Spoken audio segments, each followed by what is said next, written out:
অসমীয়াত যিটো প্ৰতাৰকৰ মানে হিন্দীটো হৈছে গেদ্দাৰ, উৰ্দু শব্দ হৈছে মিৰ্জাপুৰ আৰু আৰবী শব্দ হৈছে মুনাফিক।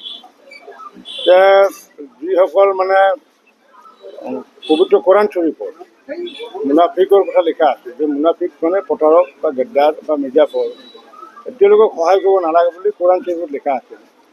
আমাৰ ধৰ্মীয় সংখ্যালঘু মানুহসকলক কৈছোঁ যে যোৱাবাৰ 83,000 ভোট দিছিলে, কিন্তু 83,000 ভোট দিয়াৰ পিছত সেই সংখ্যালঘুসকলে গাঁৱত এদিনো নগ'ল, কিবা ৰাস্তা নকৰিলে, মানুহ বিপদৰ সময়ত নাই।